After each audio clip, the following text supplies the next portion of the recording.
Assalamualaikum warahmatullahi wabarakatuh. Senang sekali rasanya saya Rifda Alba Ufaira kembali menjumpai Anda dalam program Psikologi Populer. Sebuah program yang membahas mengenai tema-tema psikologi yang tentunya sedang populer di kalangan masyarakat. Sipo Friends, pernah nggak Sipo Friends melihat unggahan liburan teman-teman Sipo Friends nih yang keluar negeri dan sedangkan merasa liburan Sipo Friends sendiri kayaknya biasa-biasa aja deh. Atau pernah nggak Sipo Friends juga melihat nih karir orang-orang kok menjulang banget ya, usia muda nih sudah punya jabatan yang tinggi, sedangkan kayaknya karir saya kok biasa-biasa aja gitu ya. Apakah itu yang dinamakan insecure dan bagaimana mengatasi insecure itu sendiri terutama di era digital? Nah, kita akan berbincang ya lebih jauh lagi tentang tema kita hari ini, yaitu mengatasi insecure di era digital bersama tentunya profesional kita dari Himpunan Psikologi Indonesia Wilayah Sumatera Selatan. Dan hari ini kita telah kedatangan ada Mbak Cantik ya di TVRI Sumatera Selatan, ada Mbak Yohana Elvita Fetriana MPSI, psikolog tentunya selaku anggota Himpunan Psikologi Indonesia Wilayah Sumatera Selatan. Selamat datang Mbak Yohan, ini panggilannya Mbak Yohan ya benar ya? Selamat datang Mbak Yohan di TVRI Sumatera Selatan. Gimana kabarnya, apakah sehat? Sehat, luar biasa. Luar biasa ya. Ini kabarnya baru sembuh sakit nih. Iya. Nah, udah siap belum hari ini tapi? Udah harus ya? siap. Harus siap. Oke Mbak, sebelumnya tentunya kami untuk mengajak Sipo Friends dimanapun berada ya yang ingin bertanya seputar tema kita hari ini bisa langsung saja telepon ke 0711 311454 ataupun juga bisa ke WhatsApp ke 0823 1198 1790. Kami nantikan untuk telepon maupun WhatsApp dari Sipo Friends ya. Oke Mbak, ini temanya menarik sekali ya tentunya ya, apalagi ini di kalangan kaum muda era digital. Ini erat kaitannya dengan kaum muda. Tapi sebenarnya kita akan tanya dulu Sipo Friends ya, apa sih pengertian atau definisi dari insecure itu sendiri? Silakan Mbak Yohan. Gini, jadi biasanya di era digital sekarang ini kita tuh nggak perlu ketemu orang lagi ya Mbak secara langsung untuk merasakan minder. Tapi kita tuh cukup buka HP, lihat sosial media aja, kita itu bisa merasakan minder. Nah dari situlah gejala insecure itu muncul. Nah bagaimana sih insecure itu sebenarnya? Nah insecure itu adalah perasaan tidak aman, perasaan merasa kurang, dan juga tidak merasa diterima dengan baik oleh orang lain. Nah, insecure ini sendiri itu berkaitan dengan self-esteem atau harga diri yang rapuh. Nah, self-esteem sendiri itu atau harga diri tadi itu sangat berkaitan dengan penilaian orang lain dan juga pengakuan sosial. Nah, pengakuan sosial dan penilaian orang lain tadi biasanya zaman sekarang itu disebut dengan validasi. Validasi di sosial media itu kita temukan biasanya dalam bentuk likes, biasanya dalam bentuk komen, biasanya dalam bentuk followers atau reaction ya zaman sekarang kalau di TikTok atau di Instagram gitu kan. Nah kemudian mengapa sih insecure itu tinggi di media sosial sekarang? Karena media sosial itu secara nggak langsung membuat kita terus untuk membandingkan diri dengan orang lain. Nah, informasi itu datang terus nih Mbak setiap hari. Nah, jadi kita ngelihat macam-macam orang tuh setiap hari upload ini pencapaian, upload apa yang dia punya, upload segala sesuatu, pendidikannya gitu kan. Nah, jadi membuat standar keberhasilan itu menjadi sempit. Nah, jadi mau nggak mau kita tuh harus sukses dan terlihat sukses, kita harus bahagia dan terlihat bahagia, kita juga harus terlihat sempurna. Nah, maka dari itu jadinya kalau yang nggak bisa menerima itu dia merasakan insecure gitu. Oke, itu tadi di awal Mbak Yohan sebut ya kalau misalnya bahasa awamnya itu lebih ke minder ya Mbak ya. Betul. Itu minder tadi berkaitan juga dengan harga dirinya, mungkin harga dirinya tercoreng nih gitu ya. Nah itu juga bisa dikatakan dengan insecure. Tadi juga Mbak Yohan sempat mengatakan bahwa mungkin butuh validasi orang gitu ya. Nah tapi bedanya nih apa nih Mbak? Sebenarnya insecure kan minder itu kan sudah dari lama gitu ya. Generasi sebelum-sebelumnya juga sebenarnya sudah pernah merasakan namanya insecure atau minder. Iya. Bedanya apa nih? Beda keunikan tersendiri dari era digital saat ini dibandingkan dengan insecure pada masa-masa sebelumnya atau masa-masa orang tua kita gitu ya, atau tahun-tahun sebelumnya. Itu apa Mbak? Kalau misalnya zaman mungkin sebelum era milenial ya, itu pencapaian mungkin nggak banyak orang yang lihat kalau nggak di upload ya. Mungkin tunggu cerita orang lain baru kita tahu, oh dia ini jadi apa ya, atau dia beli apa ya, beli sesuatu. Tapi kalau sekarang tuh beli apa sedikit pasti kita upload, atau kita mencapai sesuatu sedikit kita pasti upload. Jadi orang lain itu bisa lihat semua aktivitas yang kita lakukan, termasuk semua pencapaian-pencapaian kita. Maka dari itu, dari semua kalangan, dari semua kelas sosial pun bisa lihat gitu kan. Jadi tidak ada batasan lagi di sosial media sekarang Mbak gitu. Jadi keunikannya memang karena Sekarang diupload. Era digital, media sosial, apapun diupload ya Mbak. Betul. Yohan ya, memang dari pendidikan tadi, dari karir, dari sekarang habis liburan ya Betul Mbak. Betul. Misalnya kita cuman lihat orang-orang liburan ke luar negeri gitu ya. Nah itu juga banyak juga membuat insecure gitu ya. Kapan bisa untuk luar negeri gitu ya Mbak Yohan ya. Nah tadi itu kuncinya, itu karena sekarang apa-apa diupload. Padahal yang di sosial media itu nggak seberapa ya Mbak ya dari kehidupan kita, benar ya Mbak ya? Betul. Jadi yang di sosial media itu membuat kita untuk selalu membandingkan diri. Nah, lalu ada teori tentang social comparison itu yang berkata bahwa kalau setiap manusia itu pada umumnya dia pasti membandingkan diri untuk menaruh posisi sosialnya di mana. Jadi dia bandingin itu untuk naruh aku di mana sih posisinya gitu-gitu. Nah, perbandingan itu tuh biasanya cenderungnya upward, ke atas. Jadi siapa yang lebih, siapa yang paling segalanya itu selalu perbandingannya ke atas. Nah, maka dari itu fokusnya jadinya ke hasil akhir, bukan ke prosesnya. Nah, dari situ juga yang membandingkan, yang menyebabkan insecure itu terjadi, karena yang dibandingkan selalu hasil akhir gitu Mbak. Oke, padahal kita nggak tahu ya di belakang itu semua. Iya, prosesnya gimana ya. Mungkin sudah bertahun-tahun mengusahakan sesuatu gitu ya, tapi kita yang penonton ini hanya lihat di postingannya aja gitu ya, hasil akhirnya sekali. Luar biasa nih kata-kata Mbak Yohan ya, si Poprensia udah di awal segmen ini udah luar biasa nih. Terus juga Mbak Yohan ya, kalau misalnya fenomena terkait sekarang kan karena media sosial sudah up gitu ya, sudah makin rame gitu. Terus juga ada fenomena terkait misalnya konten kreator, influencer yang memang tugas mereka gitu ya, atau pekerjaan mereka memang untuk nge-share, untuk membagikan kehidupan sehari-hari mereka nih di media sosial. Nah kalau menurut Mbak Yohan secara psikologis itu fenomenanya seperti apa tuh? Fenomenanya itu seperti tadi saya sudah jelaskan, dia itu kita selalu membandingkan diri kita, mau nggak mau sosial media itu membuat kita membandingkan Mbak. Jadi iya, dia mengajak kita untuk membandingkan diri gitu. Jadi memang kita nggak bisa nggak ngikutin itu. Jadi kan mau nggak mau kan, apalagi era sekarang itu. Jadi kita bawaannya juga pengen nggak mau kalah gitu kan. Kita juga mau ngebandingin diri kita terus. Dan tadi juga saya jelaskan juga bandingin yang hasil akhirnya. Jadi bukan bandingin prosesnya. Jadi ngelihat apa yang udah jadi gitu Mbak. Nah fenomenanya seperti itu. Lalu pada akhirnya juga nggak semua orang bisa menerima dampaknya gitu kan. Jadi banyak juga yang terjadi karena saya nggak mau kalah sama dia, hal apapun saya lakuin biar saya bisa dapetin apa yang saya mau, atau dinotis seseorang, atau dapat viewers tadi, dapat validasi tadi gitu Mbak fenomenanya. Oke, jadi sebenarnya ya nggak apa-apa gitu ya Mbak ya, nggak ada yang salah misalnya kita menjadi pekerjaan sebagai influencer, konten kreator, tapi balik lagi kita sebagai penonton, sebagai netizen juga kita harus tahu gitu ya. Jangan terlalu lebar, terlalu banyak untuk membandingkan diri kita dengan mereka gitu. Betul. Ya Mbak ya, karena balik lagi ya, yang dilihat hanyalah hasil akhirnya Betul, saja, bukan iya. prosesnya ya sih Mbak Iya. Brasya.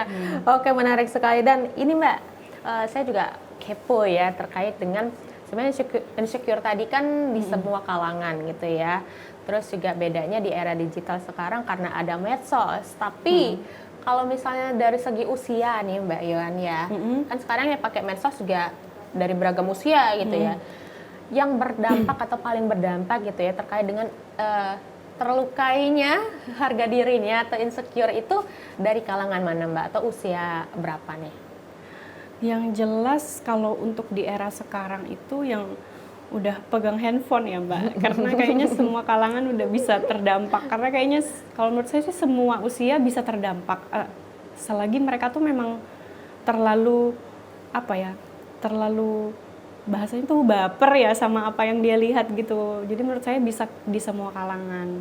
Nah, ketika dia lihat terus dia ngerasa dia menganggap serius komentar-komentar gitu loh, komentar dan menganggap aku tuh kalah gitu. Jadi menurut saya sih semua kalangan bisa merasakan selagi mereka main media sosial gitu. Oke, tapi kalau misalnya anak kecil sekarang juga sebenarnya harus kontrol orang tua ya Mbak Iwan betul, ya. betul. Tetap walaupun pegang medsos tetap harus ada kontrol orang tua Iya. supaya nanti dampaknya juga nggak terlalu besar. Benar ya Mbak Iwan ya? Betul. Jadi memang ada batasan kalau memang dia masih di bawah umur atau lagi di bawah kendali orang tua. Jadi memang harus diawasi. Dan sekarang juga kalau nggak diawasi semua bisa diakses kan Mbak. Jadi kalau misalnya dia masih di bawah umur kan bisa kayak diganti jadi konten-kontennya yang kids gitu Ya, kan. memang sesuai umur Iya, ya Mbak ya, yang itu YouTube Kids atau apa. menanggulangi rasa insecure yang lebih tinggi lagi. Oke, Mbak Iwan, nanti kita akan bahas lebih lanjut dan ini juga sudah ada pertanyaannya dari Simple Friends di rumah. Nah, kita akan kembali setelah jeda pariwara berikut ini. Tetaplah bersama kami di Psikologi Populer.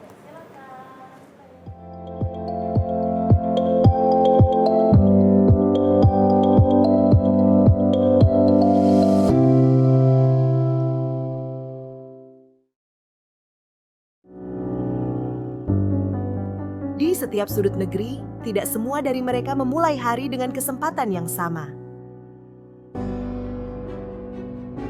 Angka stunting, asupan gizi yang belum optimal, dan akses pangan yang belum merata masih menjadi tantangan bagi masa depan generasi kita. Karena itu, Indonesia bergerak menghadirkan program makanan bergizi gratis agar setiap anak mendapat energi untuk tumbuh dan belajar. Dari proses penyiapan hingga tiba di ruang-ruang kelas, anak-anak Indonesia menerima asupan yang layak dan bergizi. Ketika gizi membaik, tumbuh kembang meningkat, masa depan ikut terbuka. Karena ini bukan sekadar makanan, ini energi untuk fokus, percaya diri, dan membuka masa depan mereka. Bersama, kita membangun generasi sehat, generasi kuat, generasi yang siap melangkah menuju masa depan Indonesia. Makan bergizi gratis untuk anak Indonesia, investasi untuk masa depan bangsa.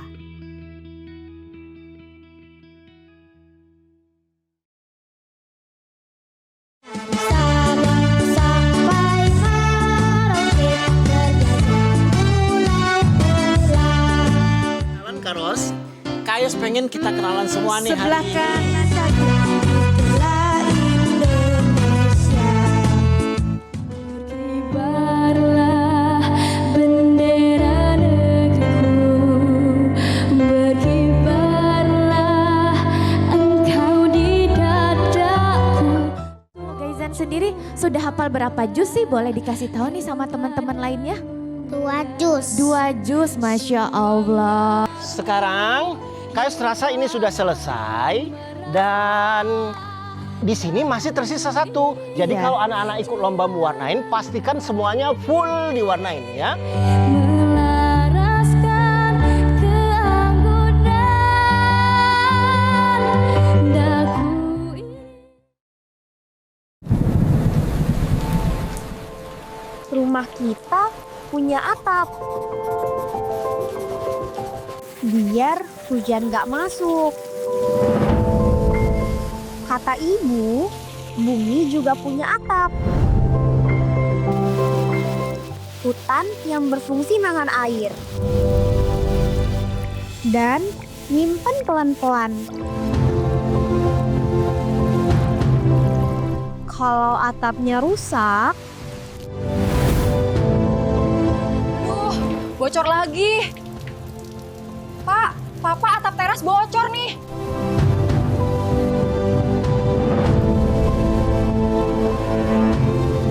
kayak gini kalau hutannya hilang.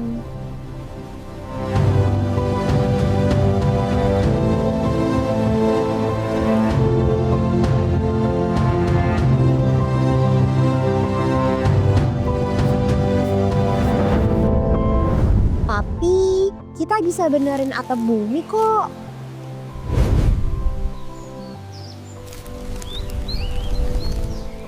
Nadia, sudah malam. Yuk tidur, Nak. Biar kita bisa tidur tenang.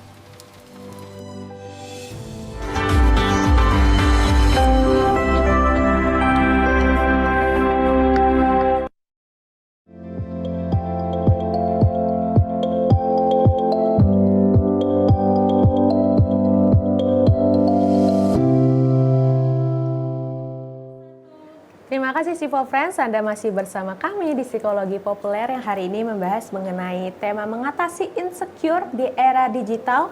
Tentunya masih bersama psikolog cantik kita ya. Hari ini masih ada Mbak Yohana Elvita Fetriana, MPSI Psikolog, tentunya dari anggota Himpunan Psikologi Indonesia Wilayah Sumatera Selatan atau HIMSI Sumsel. Dan tentunya juga kami masih mengingatkan untuk Sipo Friends dimanapun berada ya, mungkin sekarang sudah di rumah atau masih di jalan gitu ya, atau sedang nonton YouTube kita gitu ya, bisa langsung saja telepon ke 0711311454 ataupun juga bisa ke WhatsApp ke 082311981790. Kami masih nantikan ya pertanyaan dari Sipo Friends ya. Oke, next kita lanjut lagi ya ke Mbak Yohani Sipo Friends ya. Tadi terkait dengan fenomena insecure secara umum nih di era digital ya atau di media sosial. Sekarang kita beralih mungkin ke dampaknya apa gitu ya Mbak Yohani ya, dampaknya insecure terhadap diri kita nih atau mungkin terhadap lingkungan juga mungkin bisa ya. Silakan Mbak, apa dampaknya nih? Dampaknya itu kalau secara psikologis itu ada 3. Ada dari emosional, dampak emosional, ada juga dari dampak pola pikir, dan juga ada dampak perilaku. Kalau dari secara emosional itu, kita kalau merasa insecure, itu kita jadi mudah cemas. Kemudian kita juga gampang iri sama pencapaian orang lain, dan juga kita juga jadi minder. Kemudian juga merasa tidak pernah cukup. Nah, kemudian kalau dari dampak pola pikir, yang jelas kita pasti overthinking, Mbak. Overthinking, lalu kita self-criticism, kita selalu mengkritik diri kita sendiri. Lalu kita juga merasa tertinggal, merasa kayak kenapa aku selalu ketinggalan. Nah, lalu kalau dari dampak perilaku, itu jika mengalami insecure itu kita akan menarik diri, lalu kita juga jadi people pleaser, dan juga kita juga jadi males keluar gitu ya Mbak. Jadi maunya, saya kan nggak berani keluar ketemu orang tuh minder gitu. Jadi ya itu sih dampaknya Mbak, dari secara psikologis. Oke, jadi ada 3 ya kalau secara teorinya ya Mbak Yohan ya. Jadi terkait emosional, berdampak ke emosional kita gitu, emosi kita yang mungkin jadinya nggak stabil gitu ya Mbak ya. Terus pola pikir sama perilaku tentunya ya. Nah, kalau misalnya emosional tadi ya Mbak ya, mungkin emosi kita jadi nggak stabil gitu ya, bisa marah, kadang juga bisa senang, happy gitu. Terus kalau pola pikir berarti ada kaitannya dengan ini ya Mbak ya, kalau misalnya bahasa kita sekarang ya terkait dengan fixed mindset gitu ya, terkait dengan growth mindset, mindsetnya berarti bisa berubah gitu ya Mbak ya, jadi ya, lebih ke fixed mindset gitu atau seperti apa Mbak? Ya mungkin jadinya nggak punya prinsip mungkin Mbak ya, jadi gampang berubah gitu karena kita ngelihat orang gitu kan, kayaknya mungkin tadinya yang kita punya prinsip sendiri, kita punya tujuan sendiri bisa jadi belok gara-gara kita melihat orang gitu kan, jadinya udah nggak percaya diri lagi kan, itu berpengaruh juga. Oke, jadi nggak punya prinsip tadi ya, nggak punya keteguhan diri mungkin. Betul, ya Mbak Yohan ya. Jadi walaupun prinsip mungkin sudah ada prinsip awalnya, tapi karena melihat orang lain jadinya nggak bertahan lagi prinsip Ya. itu gitu ya. Itu ke pola pikir ya. Betul. Oke. Kalau misalnya tadi ke perilaku, tadi balik lagi kalau misalnya ini mungkin ke anak remaja mungkin Mbak yang lebih labil gitu ya. Itu mungkin tadi berdampaknya ke nggak apa namanya, nggak suka keluar rumah jadi jadi mendem aja di rumah gitu ya Mbak Iya, Iwan betul, ya. betul. Oke. Tapi kalau misalnya ada lagi nggak Mbak, misalnya perilaku gitu ya yang lebih parahnya lagi gitu, atau bisa nggak sampai ada gangguan psikologis?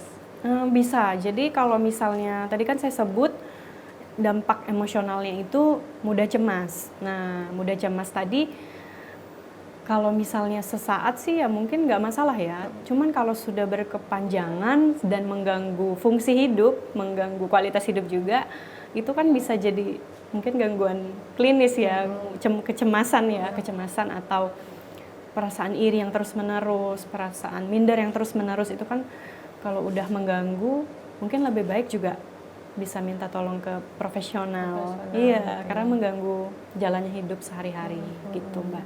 Oke, jadi tadi sebenarnya ada resiko itu ya Mbak Yohan ya. Jadi betul. kalau misalnya insecure terus-menerus bisa berdampak ke tiga tadi, ke emosional, pola pikir sama perilaku. Dan akhirnya juga bisa sampai kena gangguan mental atau gangguan psikologis Iya, itu gangguan sendiri ya. psikologis, Salah iya. satunya tadi kecemasan atau Iya. anxiety tadi ya Mbak. Ya. Itu paling Oke. mungkin paling sering dialami oleh generasi sekarang gitu ya Iya. Mbak ya. Oke, nah sekalian nih sih Pak Friends ya, kalau misalnya terlebih kalau remaja, anak-anak ya yang fokusnya ke insecure nanti berdampaknya ke pendidikan, bisa konsultasi nih ke Mbak Yohan ya Mbak ya. Kalau boleh tahu nih, kalau mau konsultasi gitu, Iya. ke Mbak Yohan gitu, bisa ketemu Mbak Yohan di mana nih Mbak Yohan? Oh, saya sekarang praktek di Biro Psikologi Yoga Atma Consulting, itu ada di Jalan Setunggal, itu ada di daerah Talangkrikil ya Mbak, nah, gitu. Di situ sih, dan nanti saya praktek di situ dan nanti bisa dihubungi sih. Bisa ya. Atau ada kayak sosial medianya kah? Sosial Gitu. media ada Instagram itu @ynelvita. Itu saya ada Instagramnya, bisa di follow dan di DM. Kalau misalnya mau konsul-konsul juga saya terbuka gitu. Oke, ini khususnya juga ke anak-anak atau remaja atau khususnya kemana nih Mbak Yohan? Kalau saya sih ke pendidikan, jadi dari tingkat TK sampai dengan perguruan tinggi saya bisa bantu yang memiliki masalah kesulitan belajar, motivasi, mungkin kurang percaya diri, itu juga bisa saya bantu juga untuk konsul-konsul dan bakat minat dan lain-lainnya. Oke, ini sih Pak Friends ya, mungkin para orang tua yang sedang menonton gitu ya, mungkin ada penilaian tersendiri terhadap anaknya, kurang percaya diri Mbak ya, insecure gitu, mungkin melihat teman-temannya kok bisa melesat jauh, misalnya juara terus gitu ya, anaknya minder, itu bisa langsung nanti hubungi Mbak Yohan ya di Instagramnya, nanti bisa di DM ya Mbak ya. Boleh. Di DM Iya, boleh. nanti temu janji gitu ya. Oke. Nah, next ya Mbak ya, Mbak Yohan ya. Ternyata ada WhatsApp dari si Pop Friends ya. Ini halo Kak Rifda, mau bertanya dari Ibu Anis nih Mbak Yohan di Kalidoni. Bagaimana cara mengatasi merasa tersaingi dalam diri akibat insecure sehingga secara tidak langsung membuat kita menjadi lebih emosional terhadap lingkungan sekitar. Kayak mana Mbak mengatasinya gitu? Oke, yang paling penting itu diri kita sendiri adalah menerapkan self acceptance ya Mbak, menerima diri sendiri. Nah, menerima diri sendiri itu penting karena nanti kita juga bisa menerima diri apa adanya dan juga kita menyadari bahwa kita itu punya kekurangan dan kelebihan. Nah, lalu dari situ kesehatan mental mulai muncul dan kemudian kita juga bisa menerima diri kita tanpa syarat dan juga kita juga bisa tidak menggantungkan penilaian kita pada orang lain lagi. Jadi self acceptance itu penting ya untuk diri kita. Lalu yang kedua itu bisa juga dengan mengelola pikiran negatif. Nah, mengelola pikiran negatif itu mungkin ketika kita melihat sosial media orang itu kita lihat nih contohnya misalnya kita lihat dia cantik.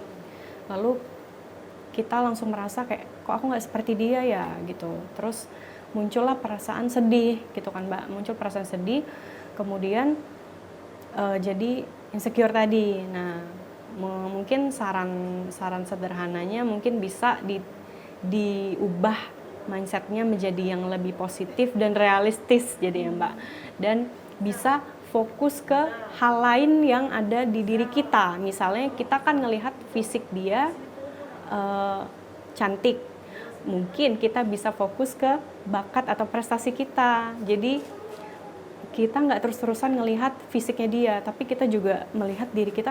Kita sebenarnya mungkin kita menilai, mungkin sebenarnya kita nggak cantik, tapi kita punya prestasi kok yang bakat yang mungkin orang tersebut nggak punya gitu. Jadi itu juga bisa menguatkan kita. Jadi jangan fokus sama satu aspek kekurangan di diri kita, tapi boleh lihat aspek kelebihan dari kita yang kita punya gitu Mbak. Oke, luar biasa. Jadi sarannya tadi terhadap pertanyaan Ibu Anis ya di Kaledoni. Jadi lebih ke menerima dulu diri sendiri ya Mbak Yohan ya. Akhirnya nanti bisa tidak membandingkan lagi ke orang lain. Betul. Karena sudah menerima kelebihan diri sendiri maupun kekurangan diri sendiri gitu ya Mbak ya. Orang kita sendiri pasti ada kekurangan ya, pasti ada kelebihan gitu. Gimana kita untuk menerimanya dan juga mencoba untuk lebih baik setiap harinya gitu ya Mbak Yohan. Oke, luar biasa. Tentunya terima kasih Mbak Yohan jawabannya ya, dan juga terima kasih juga untuk Ibu Anis atas pertanyaannya, dan kita juga masih menunggu tentunya pertanyaan dari Siwa Friends lainnya. Oke, nanti kita akan lanjutkan ya Mbak Yohan dan Siwa Friends ya, tentunya setelah jeda pariwara berikut ini. Tetaplah bersama kami di Psikologi Populer.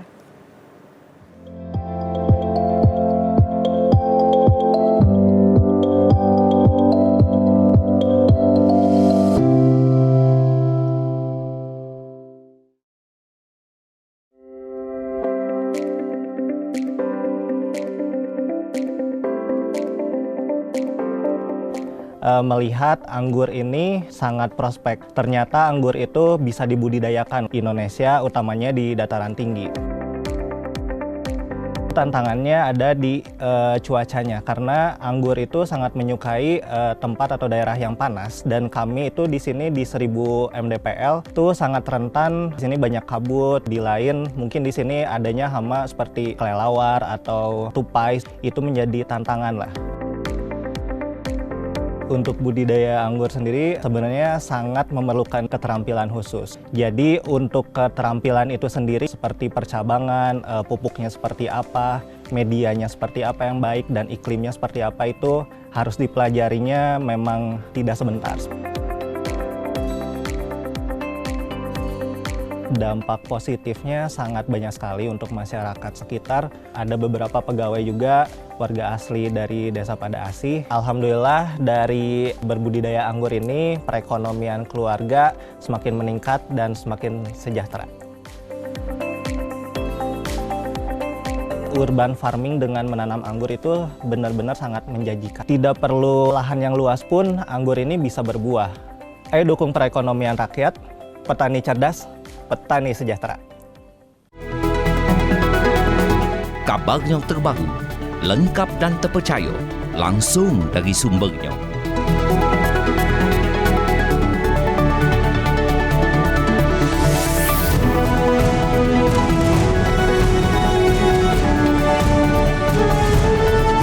Disaji ke Maki Baso Palembang, ngabar ke cerita hangat terkini, aktual, tentang perkembangan dan kejadian penting di tengah masyarakatnya.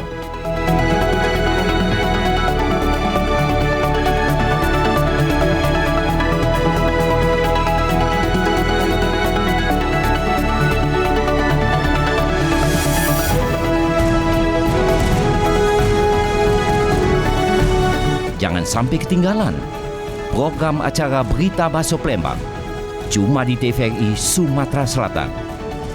TVRI, media pemersatu bangsa.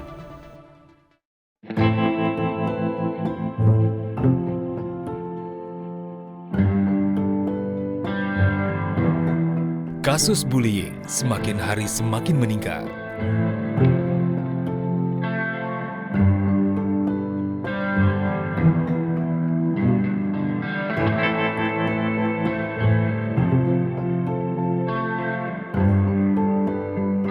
Bullying tidak hanya fisik, bisa berupa ejekan, perundungan daring, bahkan pengucilan.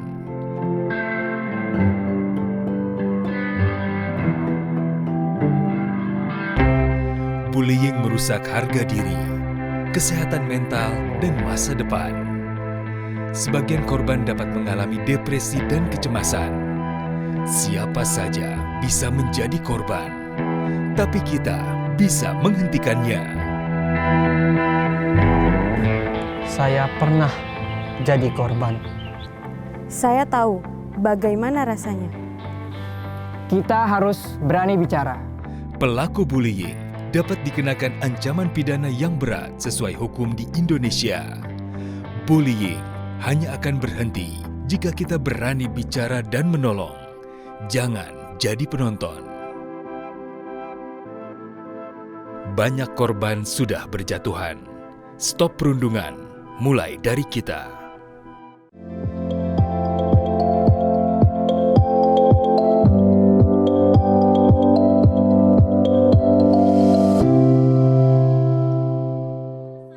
Terima kasih sih Pop Friends, Anda masih bersama kami dalam program Psikologi Populer yang hari ini masih membahas mengenai mengatasi insecure di era digital bersama psikolog ataupun juga anggota Himpunan Psikologi Indonesia Wilayah Sumatera Selatan, ada Mbak Yohana Elvita Fetriana MPSI Psikolog. Dan tentunya juga kami masih mengingatkan ya untuk si Pop Friends nih dari segala usia ya Mbak Yohan ya, mungkin yang di kantor gitu ya, terus juga para remaja nih yang mungkin sedang insecure, ingin bertanya seputar insecure di era digital, bisa langsung saja telepon ke 0711311454 ataupun juga bisa ke WhatsApp ke 082311981790. Kami masih nantikan dan juga Mbak Yohan sudah tidak sabar untuk menjawab pertanyaan-pertanyaan lainnya ya Mbak Yohan ya.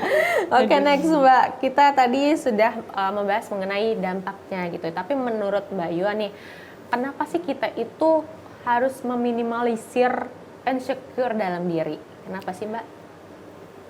Kita itu punya keunikan. Keunikan itu juga salah satunya kita dapat dari latar belakang kita, dari proses hidup kita, dan juga nilai yang kita pegang. Jadi menurut saya, misalnya kayak latar belakang, kayak pola asuh orang tua, pengajaran orang tua, itu kan beda. Jadi Mbak, itu juga membuat kita, mungkin kita beda sama orang itu, mungkin jadinya kita nggak suka pamer, mungkin orang juga suka pamer, itu kan dari latar belakang gitu kan, lalu juga dari proses hidup. Proses hidup itu juga mungkin dia orangnya selalu dipenuhi sama orang tuanya, sedangkan kita mungkin enggak gitu kan. Jadi itu kan juga perbedaan dari proses hidup kita. Nah itu juga berpengaruh, makanya nggak perlu insecure karena dari proses hidup pun beda, tadi juga dari latar belakang juga beda. Lalu yang ketiga dari nilai yang dipegang. Nah, nilai yang dipegang ini misalnya orang lain itu memegang nilai kebebasan, kita nggak bebas. Jadi mereka juga bisa pergi kemana aja mereka mau, makanya mereka bisa pamer-pamer. Sedangkan kita mungkin terbatas geraknya, kita nggak bisa kemana-mana. Nah itu kan juga nggak bisa dibandingin. Jadi menurut saya nggak bisa cepat untuk membandingkan sebelum kita melihat itu semua dari orang lain. Jadi ketika kita mau ngejudge orang atau kita merasa insecure, harusnya kita bisa melihat orang itu latar belakangnya gimana Mbak, proses hidupnya gimana, dan juga nilai yang dipegang dia apakah sama dengan kita gitu Mbak. Balik lagi Mbak ya, yang kita lihat di sosial media itu nggak seberapa gitu ya, betul. Pun mungkin nggak sampai 50%-nya yang kita lihat ya kehidupan mereka yang sepotong-sepotong gitu. Oke, mungkin juga kadang itu yang kita lihat juga bisa jadi kebohongan ya Mbak ya, benar nggak? Penuh dengan filter mungkin ya. Penuh dengan filter, penuh dengan kebohongan lainnya. Sekarang kan sudah untuk mendapatkan apa yang dia mau gitu ya, supaya dia dapat validasi dari orang lain gitu ya. Mereka tuh biasanya juga melakukan kebohongan-kebohongan gitu ya Mbak ya. Misalnya hartanya bukan harta mereka, itu juga bisa ya Mbak, Mbak Yohan ya.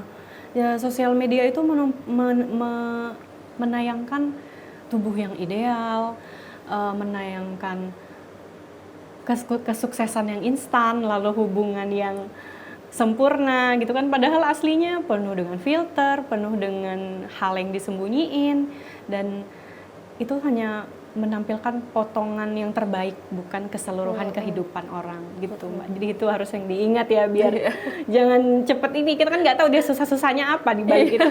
Betul ya Mbak ya, tadi juga mungkin ini ya, kadang itu ada yang orang bilang memang startnya ada beda gitu ya Mbak ya. Ada yang startnya tadi yang sudah punya privilege gitu ya, benar ya Mbak Iwan ya? Betul. Jadi memang kita nggak tahu latar belakang orang kan, kalau memang dia udah dari kecil dia apa-apa dipenuhin, ya kita nggak bisa jadi pembanding untuk kita Mbak. Sedangkan kita aja mau beli apapun mesti kerja dulu atau apa. Jadi ketika dia dengan cepat misalnya dia beli gadget terbaru, kita belum, ya itu privilege gitu dia. Sedangkan kita ya beda, tidak untuk dibandingkan kalau menurut saya gitu. Nah itu dia sih mau friends ya.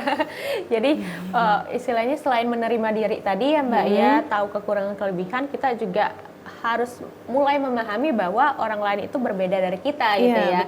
Tadi terkait pola asuhnya, terkait dengan latar belakangnya dan lain sebagainya itu berbeda karena tiap manusia itu unik ya Mbak ya. Jadi tidak bisa disamakan dengan orang lain gitu ya. Oke, Mbak Yuan nih, kalau misalnya kita lihat ya Mbak ya dari era digital ini banyak memang standar-standar yang tidak realistis ya yang kita lihat di sosial media. Tapi kalau dari kasus yang ditemukan Mbak Yohan gitu atau terkait dengan kehidupan sehari-hari terdekat Mbak Yohan gitu ya, biasanya case apa sih Mbak terkait standar tidak ideal ini ya yang paling sering dijumpai yang membuat orang itu insecure-nya luar biasa nih Mbak? Itu apa?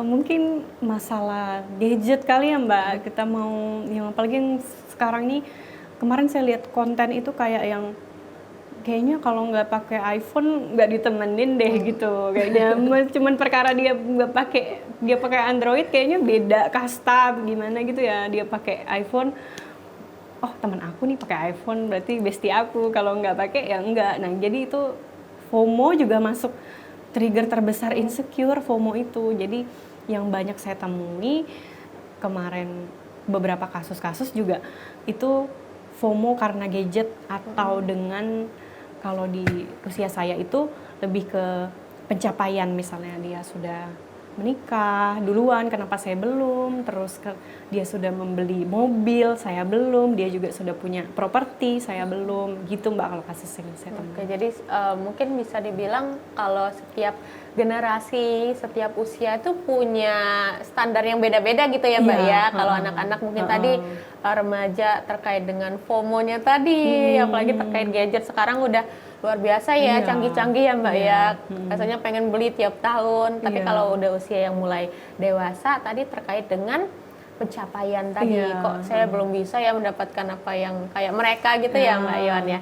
Oke, luar biasa, menarik sekali Simple Friends ya pembahasan kita hari ini bersama dengan Mbak Yohan. Mbak, ini sudah ada beberapa pertanyaan lagi. Nah, udah siap untuk menjawab Mbak? Siap dong. Oke nih, ada yang bertanya, halo kakak, mau bertanya dari Pak Abizar di Ilir Barat 1. Bagaimana caranya menghadapi kegagalan dan kesalahan dalam memulihkan kepercayaan diri kita akibat traumatis masa lalu yang membuat kita menjadi insecure di masa kini? Bagaimana tuh Mbak Ayon ya, bagaimana cara menghadapi kegagalan dan kesalahan dalam memulihkan kepercayaan diri kita? Menurut saya itu kita fokus ke kualitas diri kita ya. Jadi jangan pernah menaruh apa tadi kalau kaitannya sama insecure tuh jangan menaruh validasi itu jangan pakai harga diri pondasinya gitu. Jadi makanya itu yang membuat ekspektasi kita jika nggak tercapai jadinya kecewa karena kita jadiin harga diri itu pondasinya gitu. Sebenarnya nggak di notice orang pun nggak masalah gitu. Jadi tapi kebanyakan orang tuh jadiin harga diri itu jadi fondasinya. Jadi ketika aku gagal, aku nggak di notice, depresi gitu. Jadi dan menurut saya tadi di penjelasan saya yang sebelumnya itu kita fokus pada kualitas diri kita. Jadi harga diri yang sehat itu ada di kualitas diri kita yang dimana kita punya nilai yang kita pegang, lalu kita juga lihat proses hidup kita, lalu kita juga lihat pertumbuhan kita. Jadi gimana kita mau bangkit dari keterpurukan, gimana kita mau terus berkembang, dan juga bagaimana kita punya nilai yang kita pegang, prinsip ya Mbak. Jadi dari situ juga kita nggak gampang insecure, dan nggak gampang minder dari orang gitu. Jadi kalau saran saya lebih ke punya prinsip-prinsip tadi sih, kayak nilai yang dipegang, lalu lihat proses kita dan pertumbuhan kita untuk selalu memperbaiki diri. Gitu, Oke, itu tadi ya Pak Bizar ya, bahwa kita memang setiap manusia tidak terlepas dari kesalahan ya Mbak Iya, ya. betul. Tapi bagaimana kita keluar dari kesalahan itu ya, dengan tadi mungkin melihat kelebihan-kelebihan kita, apa yang bisa kita kembangkan, jangan stuck di situ aja Mbak Iya, ya, tapi betul. kita lihat kelebihan dan pertumbuhan kita ke masa depan ya. Oke, luar biasa Mbak Yohan jawabannya ya. Terima kasih Pak Abizar di Ilir Barat 1 atas pertanyaannya. Semoga bisa bermanfaat ya Mbak ya. Ya Mas ya, kayaknya Mas ya Mbak ya. Oke, kita lanjut Mbak. Ini ada pertanyaan lanjutan nih. Assalamualaikum, saya Ica di Prumnas. Ingin bertanya gimana agar kita nggak ragu-ragu dengan sesuatu yang kita pilih. Contoh seperti hal jodoh gitu. Gimana ya solusinya? Silakan ya Mbak Yohan ya. Gimana agar kita nggak ragu-ragu dengan apa yang kita pilih gitu? Menurut saya yang pertama punya standar ya Mbak. Kita punya standar dari diri kita punya pertama kriteria ya, kita punya kriteria yang jelas, juga punya standar juga, apalagi dalam memilih pasangan. Ya, kemudian ya selama kita menyadari kualitas kita, terus kita menyadari nilai-nilai yang kita pegang, lalu kita juga tahu kelebihan, kekurangan, lalu kualitas ya Mbak, kita ngerti kualitas kita, itu kayaknya nggak akan ada keraguan gitu loh dari dalam memilih pasangan ya. Jadi memang butuh apa ya, mungkin mbaknya atau punya kekurangan apa gimana, makanya dia jadi ragu-ragu kan dalam memilih gitu. Mungkin dia harus mengenali sebenarnya aku punya kelebihan apa gitu. Jadinya itu juga berpengaruh ke tingkat percaya diri dia Mbak gitu. Kalau dia sudah percaya diri, saya yakin juga percaya diri, ngerti kualitas dirinya, dia juga pasti sudah mau dia sudah tahu apa yang mau dia cari gitu Mbak.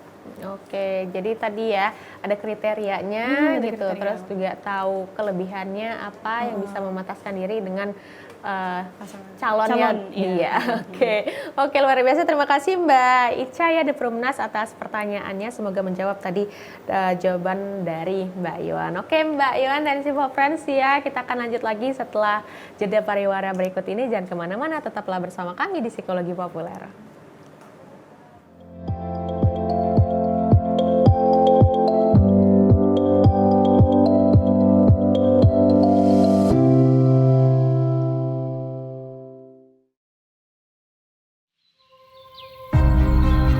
Ini adalah tanah kita, tempat di mana setiap nafas menghembuskan semangat membara. Dari suara padu yang menggelegar, hingga benang yang menyatu dalam tenunan.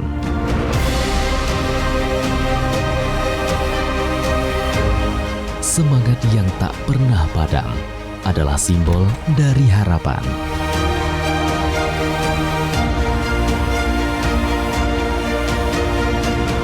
Dari kekuatan yang tak akan pernah pudar untuk berdiri bersama.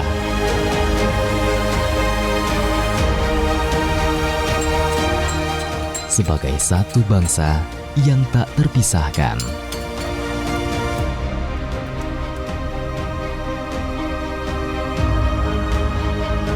Yuk. Nah, berikut gak? Ayo.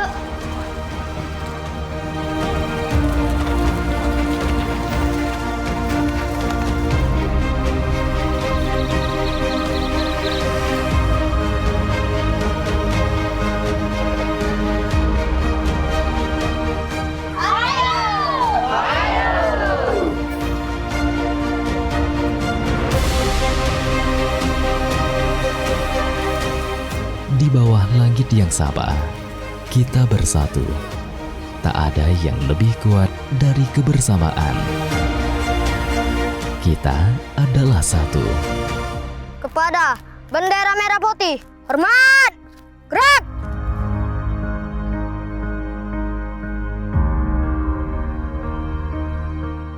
Kita adalah Indonesia.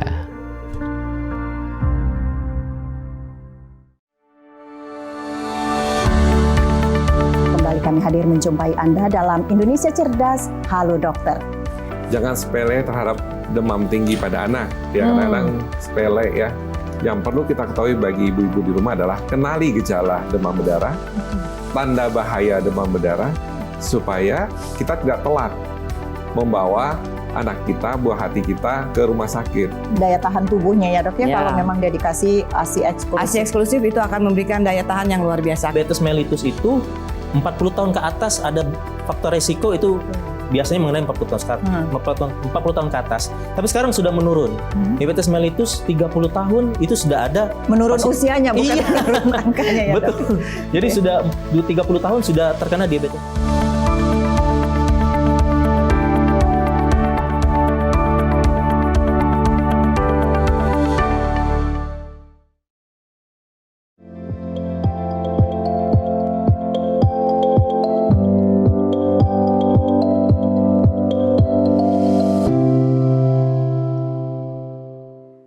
Sipo Friends, Anda masih bersama kami dalam program Psikologi Populer yang hari ini masih membahas mengenai tema mengatasi insecure di era digital bersama psikolog kita sekaligus anggota Himpunan Psikologi Indonesia Wilayah Sumatera Selatan, Mbak Yohana Elvita Fetriana MPSI Psikolog. Dan tentunya juga kami masih untuk mengingatkan Sipo Friends dimanapun berada yang ingin bergabung bertanya seputar tema kita hari ini, bisa langsung saja telepon ke 0711311454 ataupun juga bisa ke WhatsApp ke 082311981790. Oke Mbak, setelah kita membahas mengenai tadi insecure apa gitu ya, terus dampaknya seperti apa, terus penyebabnya mungkin apa gitu ya, kenapa orang itu seharusnya meminimalisir insecure.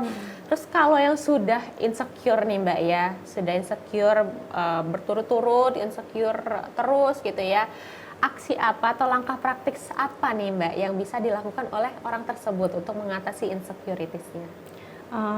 Yang pertama, saya ingatkan kalau harga diri yang sehat itu datangnya dari nilai yang kita pegang, lalu proses hidup kita, dan juga pertumbuhan diri kita. Jadi karena tadi berkaitan sama validasi gitu kan. Jadi soalnya kita lihat validasi dari luar, apa yang kita tampilkan, sedangkan dan itu dijadikan fondasi harga diri. Nah, sedangkan harga diri yang benar itu datangnya dari dalam. Nah, jadi harusnya kita fokus sama yang di dalam, jadi tidak gampang ke-trigger dari luar lalu merasa insecure. Nah, makanya tadi harga diri yang sehat itu datangnya dari nilai yang kita pegang, lalu dari proses hidup kita, dan juga dari pertumbuhan kita. Jadi bukan dari validasi viewers, bukan dari likes, bukan dari komen, juga bukan dari followers, jumlah followers kita. Nah, lalu aksi nyatanya itu mungkin kalau memang sudah terganggu, itu mungkin kita bisa unfollow ya Mbak, akun-akun yang sekiranya mengganggu pikiran, mengganggu hidup kita, mungkin berani untuk mengunfollow itu semua dan lebih baik follow akun yang memotivasi dan juga lebih realistis akunnya tuh. Lalu kita juga bisa meminimalisir penggunaan sosial media juga bisa. Mungkin kita bisa batasin jam-jam penggunaan sosial media, atau misalnya mau main sosmed hari Sabtu Minggu aja lah, atau sehari aku mungkin mau main berapa jam aja lah gitu. Nah, kemudian kita juga bisa latihan, ada namanya self compassion. Itu kita ngomong ke diri sendiri bahwa memperlakukan diri sendiri juga lebih baik dan tidak menghakimi gitu. Nah, jadi bisa nggak terlalu terus-terusan mengkritik diri sendiri gitu loh. Tapi kita memperlakukan diri sendiri kita itu juga harus baik dan juga nggak terus-terusan menghakimi gitu, Mbak. Oke, itu luar biasa ya, Sipo Friends ya. Jadi fokusnya memang balik lagi ke dalam diri dulu gitu ya, menerima diri gitu. Dan tadi kuncinya punya prinsip yang memang dipegang ya Mbak ya, agar tidak terbawa arus gitu ya, tidak insecure dengan pencapaian orang lain. Tapi itu kan kalau misalnya kita dewasa ya Mbak ya, mungkin kita punya prinsip yang kita pegang sendiri gitu, yang kadang juga bisa goyah gitu ya. Tapi kalau misalnya ini yang sarannya coba kalau misalnya ke anak-anak nih Mbak Yohan ya, kalau misalnya ke anak-anak remaja yang mungkin prinsipnya tuh belum kuat gitu, itu seperti apa nih sarannya? Ya mungkin dari orang tuanya ya Mbak, orang tua juga harus terus memperhatikan penggunaan gadget pada anaknya, sejauh apa mereka main gadget gitu, apakah di itu ya Mbak bisa diawasi, dan mungkin juga lebih bisa ditekankan bahwa ya hidup yang realistis aja gitu kan ya. Kalau memang kamu punya seperti ini ya kamu seperti ini gitu. Kamu nggak usah, kalau memang mamanya ngasih handphone ini ya nggak perlu kamu ini, nggak perlu kamu pengen yang itu gitu. Kalau kamu mau handphone yang lebih bagus ya nanti tunggu ada saatnya mungkin kamu bisa beli sendiri. Jadi diajarkan hidup yang realistis gitu. Jadi apa yang kamu punya ya itulah yang ada gitu. Jadi nggak ngada-ngada. Mungkin itu yang bisa diomongin ke anak gitu. Berarti ini kuncinya di orang tua ya Mbak Yohan ya. Iya, Memang orang tua Mbak, harus betul. tegas dan juga mengajarkan bahwa terkait dengan realistis tadi, hidup itu harus realistis gitu ya. Jangan mudah terbawa arus oleh teman-teman yang lain gitu ya. Jadi kuncinya adalah di orang tua ya sih Pak Friends ya. Bener ya Mbak Yohan ya. Oke, kalau mungkin sudah remaja ke atas gitu itu mungkin bisa untuk melepas kendalinya, jadi pegang kendali sendiri gitu Mbak Yohan ya. Oke, tapi biasanya tuh umur berapa nih Mbak kita orang tua tuh bisa melepas anaknya untuk punya kendali sendiri, itu biasanya amannya tuh di usia berapa? Kalau secara undang-undang sesuai sama pembuatan KTP mungkin ya Mbak, itu kan juga sudah dianggap dewasa ya, berarti 17 tahun kan udah dianggap dewasa, jadi udah dipercaya sudah bisa bertanggung jawab atas diri sendiri. Nah kalau secara teori kan gitu, 17 tahun tuh udah percaya deh orang tua, kamu mau ngapain, yang penting kamu bisa jaga dirimu sendiri, karena menikah pun udah dibolehkan kan. Jadi emang 17 tahun itu udah dianggap dan diharapkan sudah tahu mana yang benar, mana yang salah gitu Mbak. Oke, jadi orang tua tetap kuncinya di orang tua tadi ya, si Pak Friends ya, Mbak Yohannya dari balita sampai sekitar umur 17 tahun gitu ya, sampai mendapatkan KTP tadi, itu bisa mungkin setelah itu bisa dilepaskan anaknya untuk punya prinsip sendiri, kendali atas diri sendiri ya, betul ya Mbak Yohan ya. Oke, next sih pertanyaan terakhir nih Mbak Yohan ya, sedih sekali ya sih Mbak Friends ya. Ini mungkin terkait dengan rasa kebersyukuran gitu ya Mbak ya, rasa kecukupan nih. Apakah itu terkait atau itu juga bisa menjadi salah satu aksi gitu ya untuk langkah praktis kita untuk meminimalisir insecurities itu Mbak? Bisa, sangat bisa, malah dianjurkan untuk bersyukur kan. Jadi lebih daripada kita melihat perbandingan kita dengan orang lain, lebih baik kita membandingkan diri kita sekarang dengan versi sebelumnya. Jadi gimana kemarin kita gimana ya? Apakah di tahun 2000 sekarang ini 2000 yang tahun baru ini, apakah kita udah lebih baik dari sebelumnya? Mungkin apa dari fisik, mungkin dari fisik gitu, yang tadinya mungkin kelihatannya, aku kurang bersih nih, kayaknya di tahun berikutnya aku melihat aku pengen yang lebih bersih, jadi aku rajin skincarean, atau aku memperbaiki cara bicara yang tadinya mungkin masih bicara di depan umum belum pede, mungkin ke depannya aku harus apa yang harus aku pelajari yang biar bisa aku percaya diri di depan orang lain. Jadi lebih baik membandingkan diri sendiri aja daripada kita lihat keluar. Oke, luar biasa sih Mbak Friends ya. Jadi kuncinya di akhir nih, bahwa kita kalau bisa itu membandingkan diri kita dengan diri kita terdahulu gitu ya, daripada membandingkan diri kita dengan orang lain. Oke, luar biasa Mbak Yohan ya. Next nih Mbak, kita sudah di penghujung segmen, penghujung acara. Mungkin ada saran gitu ya atau kesimpulan akhir dari Mbak Yohan terkait dengan tema kita hari ini. Silakan Mbak Yohan. Oke, kalau sebenarnya udah banyak dari yang saya jelaskan tadi. Sebenarnya kalau misalnya teman-teman semua merasakan dampak dari insecure yang berlebihan, mungkin yang udah merasa cemas berlebih, mungkin merasa minder berlebih sampai mengganggu kualitas hidup, sampai mengganggu fungsi hidup, ada baiknya teman-teman bisa datang ke profesional. Nah, minta bantuan psikolog. Lalu yang tadi juga saya tekankan lagi bahwa jangan jadikan validasi itu, jangan jadikan harga diri sebagai fondasi dari validasi. Oke, luar biasa. Terima kasih Mbak Yuhani atas kehadirannya di TVRI Sumatera Selatan. Semoga bermanfaat tentunya ya untuk Sipa Friends dimanapun berada. Terima kasih Mbak. Oke, Sipa Friends, ya dari saya, Anda itu sudah cukup baik, cukup cantik, cukup sukses. Jangan biarkan hal-hal yang di digital, media sosial membuat kita lupa akan perasaan cukup. Saya Rifda Alda Ufaira pamit. Wassalamualaikum warahmatullahi wabarakatuh.